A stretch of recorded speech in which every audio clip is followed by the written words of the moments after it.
আসসালামু আলাইকুম, সবাইকে কেমন আছেন সবাই? আশা করি সবাই অনেক ভালো আছেন। আমিও ভালো আছি আলহামদুলিল্লাহ। এখানে মুরগির হাত পা গিলা কলিজা গলা মানে যা যা আছে আর কি সব কিছু নিয়ে নিছি, আজকে রান্না করব। তো আমি এতদিন পরে যা মুরগি খাইছি, তো মুরগির এগুলো হচ্ছে আমি জমাই রাখছিলাম, আজকে বের করে এগুলো হচ্ছে আমি পরিষ্কার করে নিয়েছি। এগুলা মানে পরিষ্কার করতে কি যে একটা প্যারা, কি আর বলবো। এগুলো পরিষ্কার করতে আজকে আমার সারাদিনই প্রায় লেগে গেছে, কারণ এখানে অনেক অনেকখানি 7-8টা মুরগির গিলা কলিজা পা পাখনা এগুলো সব কিছু মিলে আমি নিয়ে নিছি আর কি। তো আজকে ভাবলাম এইগুলোই রান্না করব, কারণ এগুলো আবার বেশি দিন ফ্রিজে থাকলে তখন আর খেতে ভালো লাগে না। তো এর জন্য আজকে একটু কষ্ট করে হলেও সব কিছু একসাথে সবগুলো একসাথে বের করে নিছি, যে একসাথে রান্না করে ফেলবো। মুরগির এই হাত পায়ের সাথে একটু চামড়া হলে কিন্তু খেতে আরও বেশি ভালো লাগে। তো মুরগির চামড়াটা আমি নিই না, কারণ মুরগির চামড়া বাছতে আরও বেশি সময় লাগে, ধৈর্য নিয়ে বসে বসে অনেকক্ষণ সময় নিয়ে বাছতে হয়। তো আমার তো আসলেও কোমরের সমস্যা, আমি বেশিক্ষণ সময় বসে থাকতে পারি না, কোমর খুবই ব্যথা করে। আর আপনাদের ভাইয়া যখন বাসায় থাকে তখন যদি আমি এগুলো বের করি, তাহলে তো আপনাদের ভাইয়াও আমাকে কাজে একটু হেল্প করে আর কি। তো আজকে তো সে বাসায় নেই, আমাকে এই সব কিছু করতে হয়েছে, একা একা এতগুলা বেছে নিছি। তো আমি যেহেতু এগুলো রান্না করব, তো সকালেই হচ্ছে আমি বের করে নিয়েছিলাম। তো সব কিছু বের করে নিয়ে এরপর হচ্ছে কাটাকাটি শেষ করলাম। আর এই যে রান্না তো বসাইও দিছি অলরেডি। এই পেঁয়াজ ভেজে নিলাম, আর পেঁয়াজের সাথে তো গরম মশলা দিয়ে দিছি। এরপর আদা রসুন বাটা, জিরা বাটা, হলুদ মরিচ লবণ ধনিয়া যা যা লাগে আর কি সব মশলাই দিয়ে দিছি পরিমাণ মতো করে। দিয়ে মশলা ভালো করে কষিয়ে নিছি। এরপর হচ্ছে যে মুরগির হাত পা গিলা কলিজাগুলোও একসাথে দিয়ে দিলাম। দিয়ে এখন হচ্ছে একটু ঢাকনা দিয়ে ডেকে কষিয়ে নিব। তো মুরগির হাত পাগুলো আমার কষানো হয়ে গেছে, আমি ঢাকনা তুলে নেড়ে চেড়ে এরপর হচ্ছে এখানে আমি আলু দিয়ে দিব। আলু দিয়ে এরপর ঝোলের জন্য পানি দিয়ে দিব। আজকে আমি এখানে একটু আলু দিব। আমি অনেক সময় এই মুরগির হাত পাগুলাকে বেগুন দিয়ে বোনা করি, তো ওইভাবেও আসলেও বেগুন দিয়ে একেবারে ভাজা ভাজা করলেও খেতে ভালো লাগে। তো আপনারা ওইভাবে করেও রান্না করতে পারেন। তো আজকে আর আমি বেগুন দিব না, এখানে কিছু আলু দিয়ে দিলাম। আলু দিয়ে ঝোলের জন্য পানি দিয়ে দিব।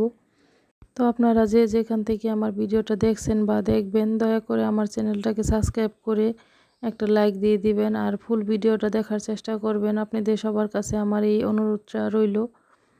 তো এই তো আমি হচ্ছে আলু দিয়ে এখন ঝোলের জন্য পানি দিয়ে দিলাম। ঝোলের জন্য পানি দিয়ে নেড়ে চেড়ে এরপর হচ্ছে ঢাকনা দিয়ে ডেকে আমি রান্না করে নিব।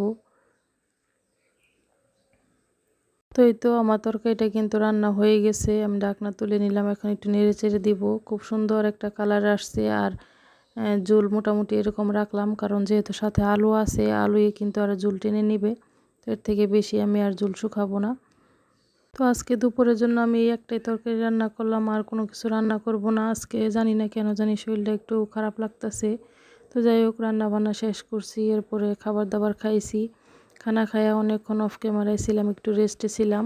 আর আমারও আজকে বিকালে ইচ্ছে করতেছিল একটু ডাউলের বড়া খাবো, এর জন্য আমি আবার আগে থেকে ডাউল ভিজিয়ে রাখছিলাম। তো ভালো লাগতেছিল না দেখে আর বানাই নাই। তো এরপর হচ্ছে আপনাদের ভাইয়া সন্ধ্যার পর আইসা বলতাছিল একটু মুড়ি মাখিয়ে দেওয়ার জন্য, বলতাছে একটু মুড়ি মাখাও, আজকে মুড়ি মাখা খাবো। আমি তো আগে থেকে ডাউল ভিজিয়ে রাখছিলাম, আমি ডাউলগুলো ব্লেন্ড করে হচ্ছে আমি বড়া বানিয়ে নিতেছিলাম, ডাউলের বড়া। তো এর ভিতরে আপনাদের ভাই আবার একটা দরকার পড়ে গেছে, সে বাহিরে চলে গেছে। তো আমি তো সব কিছু বানিয়ে রেডি করে একেবারে কেটে কুটে রাখছি, যা আসলে মুড়ি মাখিয়ে একসাথে খাবো। তো রাতে 9টা বেজে গেছে, এর ভিতরেও আপনাদের ভাইয়ার আর কোনো খবর নাই।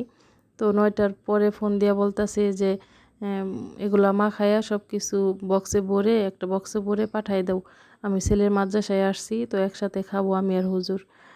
তো তখন বলেন তাহলে কেমন লাগে, তখন ভরে বসেছিলাম যে একসাথে মুড়ি মাখা খাবো। তার কাছে হচ্ছে বউয়ের থেকে ওই মানুষটাই বেশি আপন, কারণ আমি যে এতক্ষণ ভরে তার অপেক্ষায় বসেছিলাম যে আসলে একসাথে মুড়ি মাখিয়ে তারপর খাবো। তো সে হচ্ছে আমার অপেক্ষার কোনো দাম নাই তার কাছে। সে এখন বলতেছে যে এগুলো মাখিয়ে আমি পাঠিয়ে দিব, তারা একসাথে বসে খাবে আর কি। তো কি আর করার আছে, কিছুই করার নাই। তো আমি তো সব কিছু রেডি করেই রাখছিলাম। তো এখন হচ্ছে যে মাখিয়ে একটা বক্সে ভরে আমি দিয়ে দিব ওদের জন্য। আর মুড়িটা হচ্ছে আলাদা দিব, মুড়ি দিয়ে মাখিয়ে দিব না, কারণ মুড়ি দিয়ে মাখায় দিলে মুড়িগুলো ফুটায় যাবে, তখন আর ভালো লাগবে না খেতে। এর জন্য আমি যে বক্সে ভরে এগুলো দিয়ে দিলাম, আর আলাদা করে মুড়ি দিয়ে দিছিলাম। এরপর হচ্ছে আমি এতটুকু রাখছি আর কি, আমি আর আমার ছেলে খাবো বাসায়। তো হুজুরে সে এতটাই ভালোবাসে যে হুজুর যখন যা বলবে তাই। অনেক সময় দেখা যায় সে মাত্রই বাহির থেকে আসছি ওই মুহূর্তেও যদি হুজুর ফোন দিয়ে বলে যে এখন মাদ্রাসায় আসেন, তে সে মানে সাথে সাথে চলে যাবে। একটাবার বলবে না যে বাহির থেকে আসছি একটু রেস্ট নেই তারপরে যাব আর কি। তো হুজুরের সাথে তার খুবই ভালো একটা সম্পর্ক। তো আমিও চাই যে সবসময় এই সম্পর্কটা যেন ভালো থাকে, কারণ আলেমদের সাথে সবসময় ভালো সম্পর্ক থাকা ভালো।